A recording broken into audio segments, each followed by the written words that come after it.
Bismillahirrahmanirrahim. Assalamu alaikum. Welcome to the online steel structure series. This is the 13th video lecture and the second one from the weld connection topics. In the previous lecture, we have discussed what is basically a weld connection and what are the essential components of a weld connection.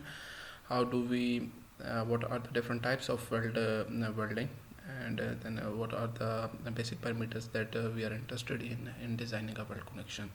So basically there were three parameters we need to find out. First one was the shear strength of the weld, second one was the shear yield strength of base metal, and the third one was the shear fracture strength of the base metal. We have up till now we have done two problems. Those were basically the analysis, and now we're gonna cover the design portion of a weld connection. It's quite simple as compared to the bolt connection. So the first thing that we need to figure out is what should be the minimum size of the weld. In the previous problem we were given with the problem that you need to use the specific width of the connection, as in the problem 7.11 we were given that the thickness of the weld should be 3 by 16 inches. However, in the design part we need to decide that the width of the weld connection by ourselves. So what are the parameters and what are the guidelines from the AISC table? As per AISC manual, this is the table that we're gonna use as a guideline to find out the minimum size of the weld. So if the thickness of the thinner part join, let's say if there are two portions that we need to join, one of it is this one and another one is this, and we need to connect these. How do we decide that what should be the minimum width of the weld connection? So basically we're gonna look at what is the minimum thickness of the portions to be connected. Let's say if this is the one on first part and this is another portion, and we need to connect these, we need to find out which one has the minimum thickness. ठीक है, जिसकी thickness सबसे कम होगी हम उसको choose करेंगे. सो जितनी thickness होगी उसके हिसाब से हमें we need to use the width of the weld. So let's say if the thinner part joined, it has the thickness up to 1/4 inches. जो सबसे जिसकी थिकनेस कम है, अगर उसकी थिकनेस 1/4 इंचेस है, then we gonna use the size of the fillet weld up to 1/8 inches. That mean अगर एक लेट्स से एक ये प्लेट है, दूसरी प्लेट ये है, और आपने इनको कनेक्ट करना है फिलेट वेल्ड से. सो अगर किसी भी प्लेट की इनमें से जिसकी कम थिकनेस है, उसकी थिकनेस 1/4 इंच है या अप टू 1/4 इंच है या उससे कम है, तो हमें फिलेट किस साइज़ का यूज़ करना है? 1/8 उसकी विड्थ होनी चाहिए. What is 1/8? This thing. ठीक है, ये जो आप इसको कनेक्ट करोगे इस चीज़ से, ये एक छोटा सा जो ऑब्वियसली ये आपके पास ये पूरा फिलेट ये कनेक्शन बनेगा. सही है. सो आपको अगर मैं इसी को थोड़ी से इनलार्ज करके बना दूं तो ये कुछ ऐसे बन रहा होगा. तो ये जो विड्थ होगी, this is the width of the ये size of the fillet weld. ठीक है, दिस इज़ द थिकनेस, हम इसको थिकनेस भी प्रोनाउंस करते हैं. सो 1/8 यूज़ करेंगे. अगर हमारे पास ये जो पार्ट्स ज्वाइन हो रहे हैं, अगर उनकी थिकनेस 1/4 से हाफ के दरमियान में, जो छोटे वाला जिसकी जो सबसे थिन है उसकी थिकनेस अगर 1/4 से 1/2 के दरमियान में है, तो then we gonna use this amount of thickness and so on. ठीक है, जैसे जैसे थिकनेस बढ़ती जा रही है तो हमें जो साइज़ ऑफ फिलेट वेल्ड है, दैट मीन्स हमें जो फिलेट वेल्ड की थिकनेस है वो भी बढ़ाते जाना है. ठीक है, हम आगे प्रॉब्लम करेंगे और आपको उधर से आइडिया हो जाएगा. So this is the minimum thickness, कि मिनिमम थिकनेस कितनी रखनी चाहिए, and there should be limit to the maximum limit also. ठीक है, मिनिमम तो चलो कम से कम इतनी रखनी है, बट ज़्यादा से ज़्यादा कितनी होनी चाहिए? It should B if the thickness, फिर से वही बात है, थिकनेस किसकी? थिकनेस जो थिनर पार्ट ज्वाइन हो रहा है. ठीक है, वो ये कहना चाह रहा है कि लेट्स से अगर ये एक पोर्शन है और दूसरा ये पोर्शन है, ये दो पार्ट्स हैं, इनको हमने ज्वाइन करना है. तो जो इनमें से थिनर पार्ट है, अगर उसकी thickness if its thickness is less than 1/4, then the maximum weld size should be equal to thickness of the part. That means कि आपके पास अगर इसकी थिकनेस कोई जो इनमें से जो पार्ट्स, दोनों पार्ट्स हैं, इनमें से जो थिनर पार्ट है उसकी thickness if it is less than 1/4, तो उसकी वेल्ड साइज़ कितना होना चाहिए? वो जो वेल्ड का साइज़ होना चाहिए उसकी विड्थ कितनी होनी चाहिए? It should be equal to the thickness of the part. ठीक है, कि लेट से मैं ये कह देता हूँ कि एक ये पोर्शन है, एक ये है. ठीक है जी, और इसमें से मैं अगर लेट से इफ़ आई गो विद इसकी थिकनेस, इस पार्ट की थिकनेस है 1/6. ठीक है, और इसकी मैं बोल देता हूँ हाफ. ठीक है, ये दो पार्ट्स हैं, इनको आपने ज्वाइन करना है. मिनिमम का तो आपको पिछले टेबल में पता चल गया, बट मैक्सिमम कैसे करोगे? अब इन दोनों पार्ट में से मिनिमम थिकनेस किसकी है? इसकी है. ठीक है, और अब ये thickness if it is less than 1/4, ये चूँकि 1/4 से कम है, ठीक है, मतलब 6 है, मतलब ये कम होती जा रही है, then the maximum weld size, मतलब जो वेल्ड साइज है वो किसके बराबर हो जाएगा, थिकनेस ऑफ पार्ट के, जितनी उस पार्ट की थिकनेस होगी। दैट मीन्स ये जो आप वेल्ड यूज़ करेंगे, ठीक है, ये जो आप वेल्ड यूज़ करेंगे, इसकी विड्थ कितनी होगी, इसकी विड्थ भी उतनी होगी जितनी पार्ट की थिकनेस है। दैट मीन्स 1/6 ही यूज़ करेंगे, मतलब जो थिनर पार्ट है उस थिकनेस जितनी या उस साइज जितनी आपने यूज़ कर देनी है उसकी width of the weld. And if the thickness is greater than 1/4, ठीक है, अगर इनमें से, अगर ये दो पार्ट्स हैं, ठीक है, और इनमें से कोई भी जो थिनर पार्ट है अगर उसकी थिकनेस 1/4 से है, ठीक है, लेट्स से मैं ये कह देता हूँ कि हम ये कह देते हैं कि 1/4, and if we say that 1/5 है, and if we say that 1/6, so and बल्कि ये होना चाहिए कि दो जिनमें से पार्ट की थिकनेस अगर वो हाफ से ज़्यादा हो जाए, एक को मैं हाफ कर देता हूँ, ठीक है, और एक को मैं ये कर देता हूँ कि लेट्स से मैं 5/8 कर देता हूँ, ठीक है, ये हाफ से भी थोड़ी ज़्यादा होगी और ये हाफ हो गई है, तो जो हाफ वाली होगी उसकी फिर थिकनेस हम कितनी रखेंगे, या हम इसमें से जो भी जो ज़्यादा वाला होगा, then maximum weld size would be equal to thickness of part, जो पार्ट की थिकनेस होगी उसमें से -1/16 कर देंगे, ठीक है। ये आगे एक प्रॉब्लम आएगा इंशाल्लाह ताला, उसमें ये चीज़ आपको ज़्यादा क्लियर हो जाएगी कि आपने वेल्ड साइज़ की कितनी रखनी है, आपने वो उसको सेटिस्फाई करना है इस लिमिट्स को, ठीक हो गया, कि अगर थिकनेस जो थिनर पार्ट की है उसकी 1/4 से ज़्यादा हो रही है, ठीक है, जैसे हाफ हो गई थी, तो मैक्सिमम वेल्ड साइज़ कितना हो जाएगा, जो थिकनेस ऑफ पार्ट है, ठीक है, और उसमें से हमने 1/16 माइनस कर देना है, तो ये आपके पास क्लियर कट हो जाएगा। मतलब ये एक ये आ गया हमारे पास, हाफ आ गया, ठीक है, और इसको मैं बोल देता हूँ 5/8, ठीक है। अब इन दोनों पार्ट की थिकनेस कितनी है, 1/4 से ज़्यादा है। अब इनमें से कम वाली थिकनेस कौन सी है, हाफ है। अब इस हाफ में से कितनी थिकनेस माइनस कर देनी है, -1/16 कर देंगे, तो इतना आपने वेल्ड का साइज़ यूज़ कर देना है, सही है जी। उसके अलावा लेंथ ऑफ द वेल्ड, अभी तो हम बात कर रहे हैं width of the weld, but length of the weld कितनी होनी चाहिए, ठीक है। ये एक चीज़ ये होती है कि ये जैसे दो पार्ट्स हैं, इनको हमने ज्वाइन किया तो ये विड्थ ऑफ द वेल्ड है, बट आप इधर अगर खड़े होंगे तो आपको जो दूसरी साइड से नज़र आएगा, अगर आप इधर से देखेंगे तो इसका व्यू कैसे नज़र आएगा कि आपके पास लेट्स से ये एक प्लेट है, ठीक है, और उसको मैंने इस बड़ी गिजेट प्लेट से, मैं अगर इस बड़ी गिजेट प्लेट बना देता हूँ, इसको हमने ज्वाइन किया हुआ है इधर ये वेल्ड के साथ, ये वेल्ड हो गया। तो इस वेल्ड की लेंथ कितनी होनी चाहिए, this is the length of the weld. इसका भी ऑब्वियसली उसने कुछ ना कुछ पैरामीटर्स के मिनिमम इतनी लेंथ ऑफ द वेल्ड होनी चाहिए। तो how do we decide the length of the weld, it should be 4 times width of the weld, मतलब जितनी थिकनेस उसकी होनी चाहिए, विड्थ ऑफ द वेल्ड होनी चाहिए, या फिर विड्थ ऑफ द मेंबर, के मेंबर की जितनी विड्थ है उसके हिसाब से बराबर होनी चाहिए। मैं लेट्स से कि वेल्ड ये है 4 टाइम विड्थ, तो मतलब ये जो जितनी विड्थ थी उसको मल्टीप्लाई बाय 4 कर दे, और विड्थ ऑफ द मेंबर ये हो जाएगा कि मैं ये कह देता हूँ कि एक अगर यूँ गज़ड प्लेट है और इसको मैंने यूँ ज्वाइन किया हुआ है, ठीक है, तो ये जो मेंबर जिसको ज्वाइन किया हुआ है इसकी विड्थ के बराबर होनी चाहिए कम से कम, मतलब ये जो अगर मैं इधर वेल्ड लगाता हूँ ये, ठीक है, ये जो मैंने वेल्ड अगर इधर में लगा दिया, एक इस तरफ लगा दिया, ठीक है, तो इस मेंबर की लेंथ कितनी होनी चाहिए, यहाँ से लेकर यहाँ तक कितनी होनी चाहिए, या तो 4 time width of the weld या विड्थ ऑफ द मेंबर, मतलब ये जो मेंबर ज्वाइन कर रहा हूँ उसकी विड्थ के बराबर, उस प्लेट की विड्थ के बराबर, गज़र प्लेट की बात नहीं कर रहा, ठीक है जी। So these are the guidelines. और उसके बाद एक और चीज़ है कि हाँ आपने वेल्ड की स्ट्रेंथ क्या यूज़ करनी है, ठीक है, क्या मेंबर हो तो उसकी वेल्ड की स्ट्रेंथ कितनी होनी चाहिए, मतलब उसकी कितनी टेंसाइल स्ट्रेंथ वाला यूज़ करना है, ये सारे पैरामीटर्स आप डिसाइड करोगे जब आप डिज़ाइन करने लगोगे, एनालिसिस करोगे तो आपको ये सारी चीज़ें गिवन होगी। और डिज़ाइन के लिए आपने खुद से डिज़ाइन करना है, आपने खुद से डिसाइड करना है। तो अगर जो बेस मेटल जो यूज़ कर रहे हो अगर उसकी yielding strength if it is less than 60 KSI तो आप या E60 यूज़ कर लो या E70 यूज़ कर लो, और अगर उसकी यील्डिंग स्ट्रेंथ 60 KSI से ज़्यादा है दैट मीन्स फिर आपको अल्टीमेट टेंसाइल स्ट्रेंथ ज़्यादा हायर स्ट्रेंथ वाला आपको इलेक्ट्रोड यूज़ करना पड़ेगा, E80 या उससे ज़्यादा यूज़ करना पड़ेगा, ठीक है जी। इस तरीके से करेंगे। हमारे पास आ जाता है जी पहला प्रॉब्लम आ जाता है। प्रॉब्लम क्या है हमारे पास, a connection of the type, ठीक है, हमारे पास जैसा प्रॉब्लम 1 था 7.11 must resist a service dead load, उसने डेड लोड कितना रेजिस्ट करना है अब 9 केप, और उसका लाइव लोड कितना है 18 केप्स, ठीक है। अब आपने क्या करना है, what total length of 1/4 inch fillet weld is required. Previous में क्या था, हम उसकी डिज़ाइन स्ट्रेंथ फाइंड आउट कर रहे थे। अब हमें क्या करना है कि हमें एक कनेक्शन गिवन है, उसने इतना डेड लोड और इतना लाइव लोड उसने रेजिस्ट करना है। आपने ये बताना है कि अगर हम E70X इलेक्ट्रोड यूज़ करें तो उसकी टोटल लेंथ हम कितनी यूज़ करेंगे, हमें कितनी चाहिए उसकी लेंथ, कम से कम मिनिमम लेंथ कितनी होनी चाहिए उस वेल्ड की, ताकि इतना लोड बर्दाश्त कर सके। और उसने हमें ये भी फिक्स कर दिया कि हाँ, जो फिलेट की जो विड्थ है that is 1/4 inches. Assume that both the connected parts are 3/8 inches. जो दोनों प्लेट्स यूज़ हो रही हैं उनकी थिकनेस कितनी है, 3/8 इंचेस है। तो थिकनेस दोनों की सेम है, ठीक है। अब हो क्या रहा है, आप सबसे पहले तो अल्टीमेट लोड फाइंड कर लें for the LRFD 1.2 dead 1.6 live. तो ये आपके पास ultimate load for the LRFD हम फैक्टर लोड निकालते हैं, फॉर द ASD हम सिर्फ डेड प्लस लाइफ कर देते होते हैं, ठीक है।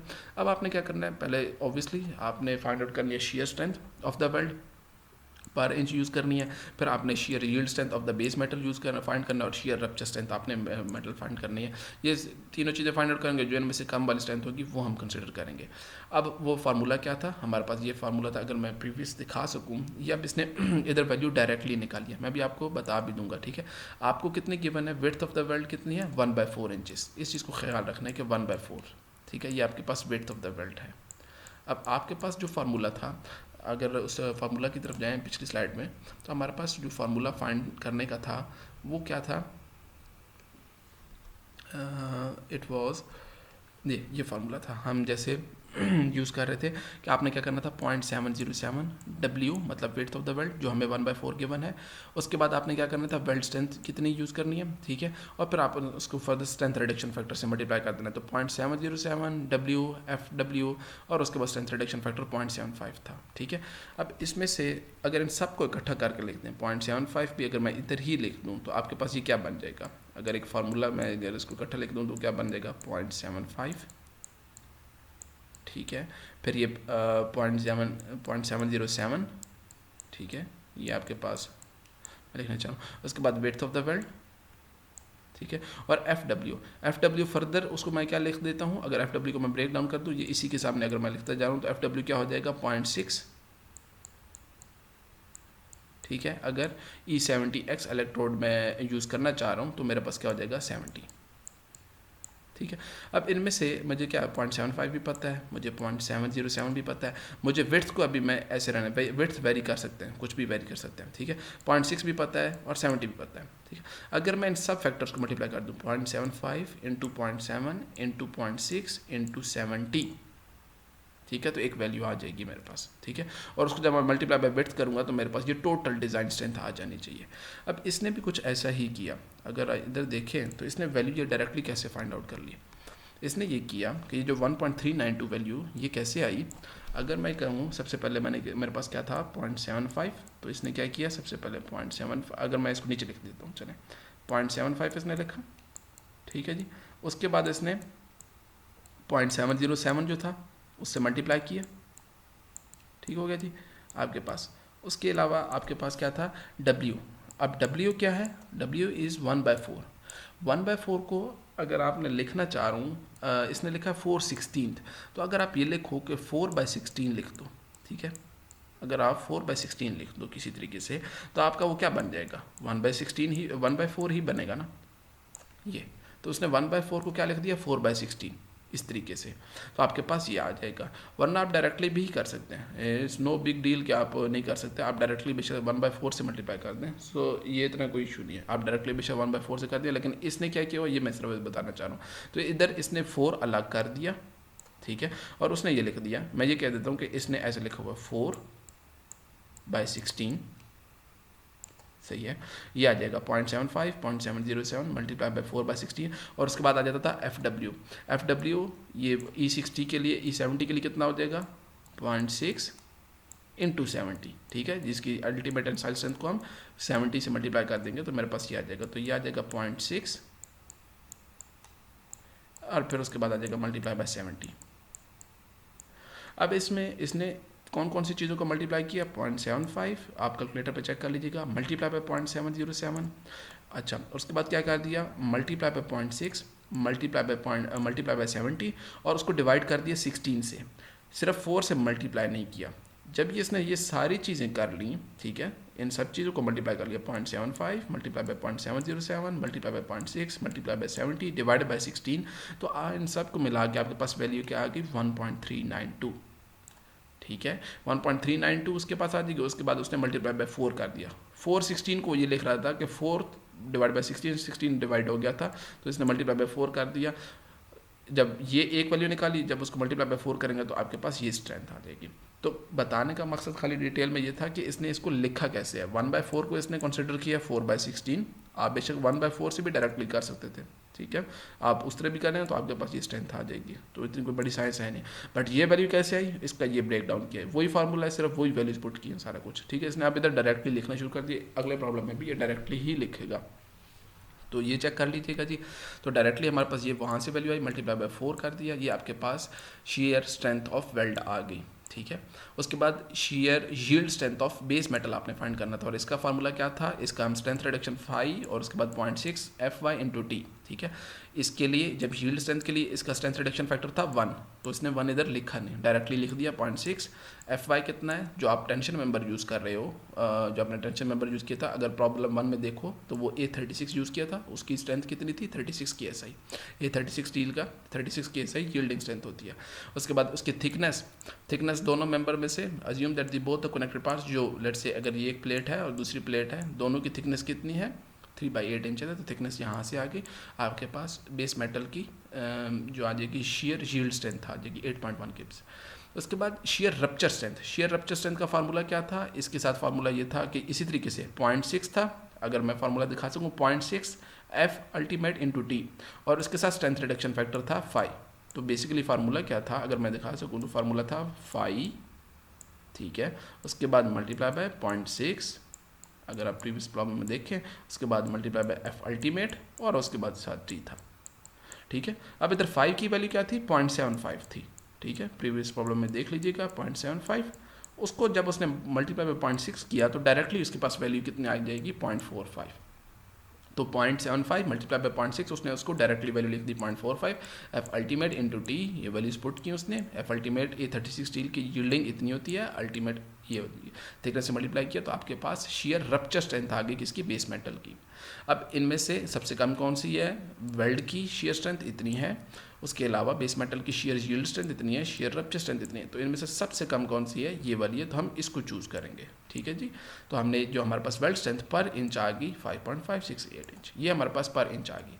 अब हमें क्या गिवन है, हमें चूँकि टोटल लोड गिवन है, हमें उसने टोटल लोड बता दिया कि भाई लोड इतना आ रहा है, तो उसको अगर 1 इंच इतना लोड बर्दाश्त कर सकता है, तो इतने लोड के लिए हमें लेंथ ऑफ कनेक्शन कितनी रिक्वायर्ड होगी, तो हम क्या करेंगे, simply 39.6 total required divide by load per unit length, तो आपके पास 7.11 इंच।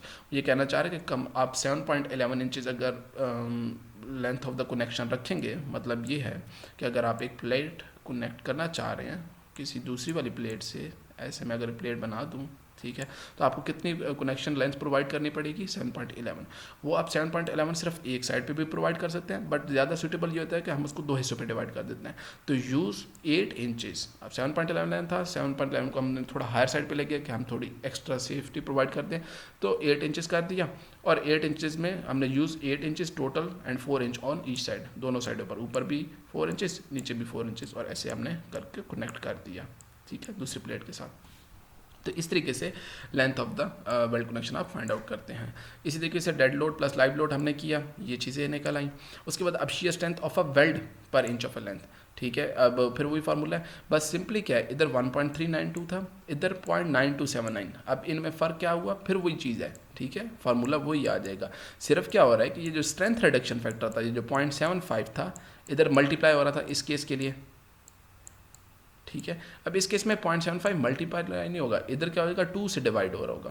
तो अगर ये वाला फार्मूला मैं इसके लिए ब्रेक डाउन करूँ तो उसका फार्मूला ये बनेगा कि हमारे पास बन जाएगा 0.707, ठीक है, multiply by width of the weld कितनी थी, 4/16, ठीक है। और उसके बाद आ जाएगा मल्टीप्लाई बाय 0.6 था जो हमारे पास, और उसको हम जब मल्टीप्लाई कर रहे थे किससे, जो 70 बन जाता था, ठीक है। और इसका जब स्ट्रेंथ रिडक्शन फैक्टर, तो इसको मैं बजाय 0.75 से इधर मल्टीप्लाई करते थे, इसके लिए हम 2 से डिवाइड करते थे, तो हम 2 से डिवाइड कर देंगे।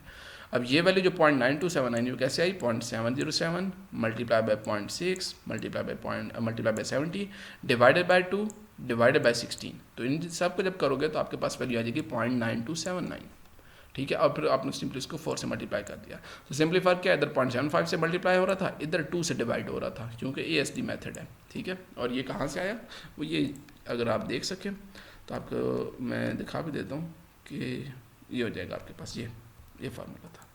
ये इधर 0.75 इसके लिए मल्टीप्लाई हो रहा था शेयर वेल्ड के साथ, और इधर इसके लिए डिवाइड हो रहा था। बाकी 0.707 W मतलब 4/16 से, और उसके बाद लेंथ तो हम अभी नहीं कर रहे, FW क्या था 0.6 × F। तो ये इधर से फार्मूला आ रहा है। अब सो आपको समझ आ रहा होगा। एंड देन सिमिलरली आपने ये वैल्यू फाइंड आउट कर ली और आपके पास 3.712 किप से आ जाएगा। जब आ जाएगा अलाउबल शेयर यील्ड स्ट्रेंथ, तो अब इसका फार्मूला क्या था, फार्मूला वही है 0.6 × FY × T, ठीक है। अब इसको भी ऑब्वियसली हम किससे डिवाइड कर रहे थे, इसका अगर फार्मूला मैं बता दूं तो ये होता था 0.6, ठीक है, FY T। उधर हम इसको 1 से मल्टीप्लाई करते, इधर हम इसको डिवाइड करेंगे 1.5 से। ये कहाँ से आएगा, ये भी उसी फार्मूला में उसी पेज पे जाकर देखेंगे तो ये आ जाएगा। तो 0.6 को जब 1.5 से डिवाइड करोगे तो आपके पास डायरेक्टली 0.4 उसने लिख दिया, इस तरीके से आ गया।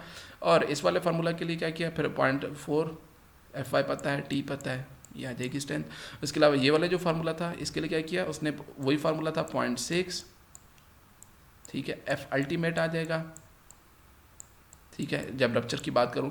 और इस केस में डिवाइड करते थे 2 से डिवाइड करेंगे, हाउएवर इन दिस केस हम इसको 0.75 से मल्टीप्लाई कर रहे थे। तो इधर डिवाइड हो रहे हैं, उधर मल्टीप्लाई हो रहे हैं, उनके अपने अपने रिस्पेक्टिव फैक्टर से। तो 0.6 को जब 2 से डिवाइड करोगे तो 0.3 आ जाएगा, 0.3 F अल्टीमेट और T की थिकनेस आ जाएगी। तो आपके पास ये आ जाएगा share rupture strength of a base metal. तो तीनों स्ट्रेंथ आ गई कि वेल्ड की शेयर स्ट्रेंथ आ गई, उसके अलावा बेस मेटल की शेयर यील्ड स्ट्रेंथ और बेस मेटल की शेयर रप्चर स्ट्रेंथ। जो इनमें से कम है वो ये है 3.1712।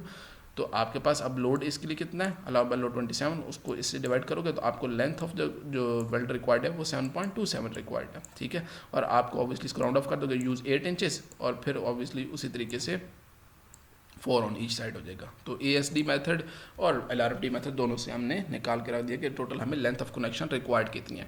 ये भी एक एनालिसिस का ही प्रॉब्लम है कि एनालिसिस या डिज़ाइन कह सकते हैं कि हमारे पास डेड लोड और लाइव लोड गिवन है, हमें उसने फिक्स कर दिया कि भाई विड्थ ऑफ द वेल्ड आपके पास ये गिवन है और आपके पास थिकनेस गिवन है, आप काइंडली बस रफ लेंथ ऑफ कनेक्शन में बता दें जो इस लोड को बर्दाश्त कर सके, ठीक है। इसके बाद आ जाएगा जी एक प्रॉब्लम आ जाएगा हमारे पास डिज़ाइन का, प्रॉपर डिज़ाइन का प्रॉब्लम आ गया, ठीक है।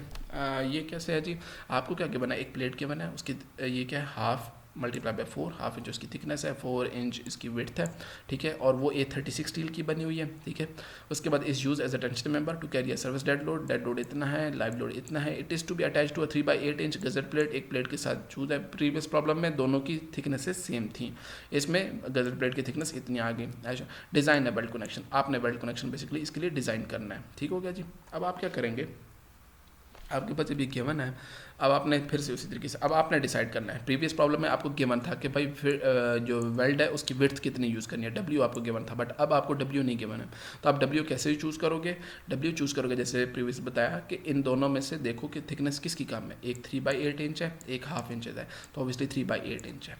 अब चले जाओगे डिज़ाइन टेबल में और देखोगे कि 3/8 इंच अगर थिकनेस हो तो उसके लिए minimum size of fillet weld कितना होना चाहिए, ठीक है।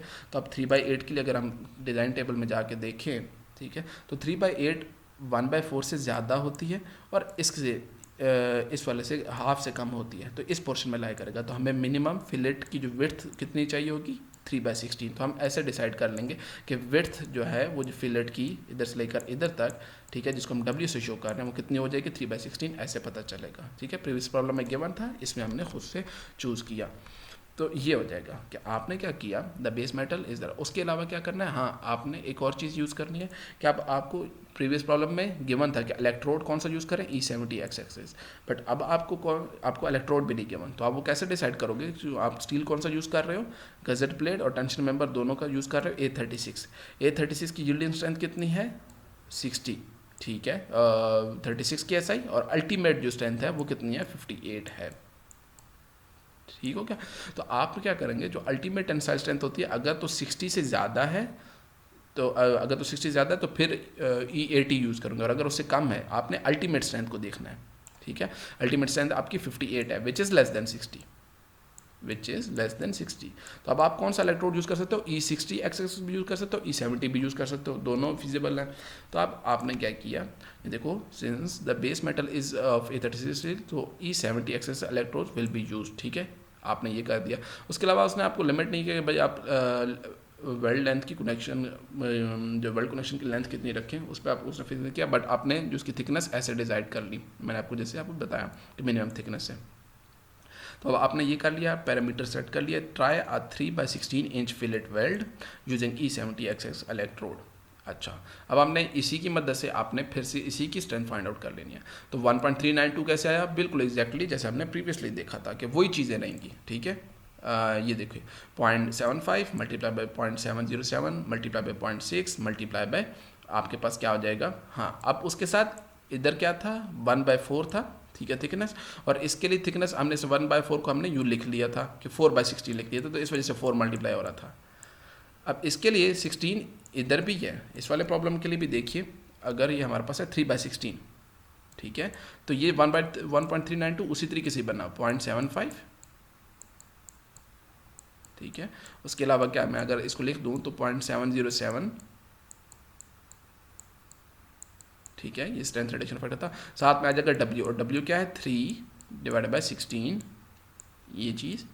उसके अलावा क्या था साथ में 0.6 इंटू जो FW था, FW किसके बराबर आ जाएगा, ये 0.6 इंटू 70, ठीक है। तो इसी तरीके से आपने 0.6 मल्टीप्लाई बाय 70, अब ये सारे पर 0.75 multiply by 0.707 multiply by 0.6 multiply by 70 divided by 16, इन सब को किया तो आपके पास ये 1.392 आ गया। और जब आप इस 1.390 को मल्टीप्लाई बाय 3 करोगे तो आपके पास 4.176 आ जाएगा, ठीक है। आप डायरेक्ट डिविजन निकाल लो, बट सिर्फ समझाने का मकसद ये कि जो इसने किया हुआ है वो आपको समझ में आ जाए, ठीक है। तो ये आ जाएगा जी, इस तरीके से आपके पास शेयर स्ट्रेंथ ऑफ वेल्ड आ जाएगी। उसके बाद share yield strength of base metal, वही इसके साथ स्ट्रेंथ रिडक्शन फैक्टर 1 होता है, 1 multiply by 0.6 multiply by FY, ठीक है, और मल्टीप्लाई बाय टी कौन सी यूज़ करनी है, थिकनेस। प्रीवियस प्रॉब्लम में दोनों की थिकनेस सेम थी, बट इसमें कौन सी, मैंने आपको बता भी चुका हूँ कि जो इसमें से कम थिकनेस हो, तो कम थिकनेस किसकी है, इसकी है या इसकी है, गजल प्लेट की है, तो 3/8 हम यूज़ करेंगे, ये वाली जो कम वाली थिकनेस है, ठीक हो गया जी। तो आपके पास 0.6 FY इंटू टी, तो आपके पास ये आ जाएगा share yield strength of base metal. उसके बाद आ जाएगा share rupture strength, share rupture strength फिर वही 0.45 कैसे आया था, 0.75 मल्टीप्लाई बाय 0.6 जब करेंगे, 0.75 इसका क्या है strength reduction factor, multiply by 0.6 करेंगे, ठीक है जी, वो फार्मूला गिवन है F अल्टीमेट, और आपके पास ये आ जाएगा, तो आपके पास ये 0.45 ऐसे बना, और ये आपके पास आ जाएगा। अब इनमें से कम कौन सी स्ट्रेंथ है, इनमें से सबसे कम स्ट्रेंथ है 4.176 है, एक ये है और एक ये है, तो कम कौन सी है, design strength of a weld क्या हो जाएगी टोटल, इन तीनों में से कंपेरिजन ड्रॉ करेंगे तो ये हो जाएगा। अब आपको अल्टीमेट लोड कितना निकालना है, 1.2 डेड 1.6 लाइव, तो ये आ जाएगा, ठीक है, अल्टीमेट लोड आ गया। अल्टीमेट लोड को हमने इस वाली से जो कम वाली है उससे डिवाइड किया, तो आपके पास कितनी आ जाएगी, required length of the connection आ गई कि भाई कनेक्शन की लेंथ कितनी रखें, 8.62। अब आपके पास ये तो हो गया, ठीक है जी, मिनिमम लेंथ, बट आपने ऑब्वियसली AISC से ये भी चेक कर लेना है कि मिनिमम लेंथ ऑफ कनेक्शन मुझे कितनी रखनी है। तो आपको बताया हुआ था कि 4 टाइम विड्थ, ठीक है, जितनी विड्थ है उससे 4 टाइम रखनी चाहिए।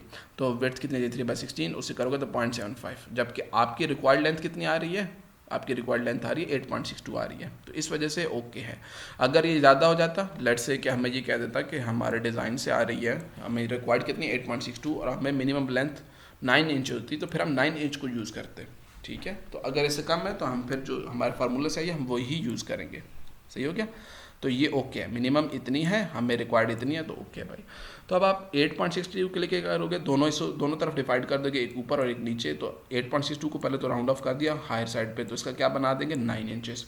अब 9 इंचेस को इक्वली डिवाइड कर दो, तो use two 4.5 inches long welds for a total length of 9 inches. तो 4.5 ऊपर यूज़ कर लो और 4.5 ऐसे यूज़ कर लो, ठीक हो जाएगा। तो ये देखो अब लेंथ ऑफ द कनेक्शन कितनी बन रही है 4.5, which is greater than minimum required. Minimum का तो चेक कंप्लीट हो रहा है, ठीक है। लेंथ ऑफ द कनेक्शन कितनी होनी चाहिए, एक ये चेक था और एक ये था कि the must be at least equal to the transverse between them और 4 इंच इन दिस केस। वो ये कहना चाह रहा था कि या तो इससे कम अज़ कम इतनी होनी चाहिए, ठीक है, या फिर आपकी कम अज़ कम विड्थ ऑफ द प्लेट जितनी होनी चाहिए। तो विड्थ ऑफ द प्लेट आपको गिवन है, विड्थ ऑफ द प्लेट कितनी है 4 इंचेस, ठीक है।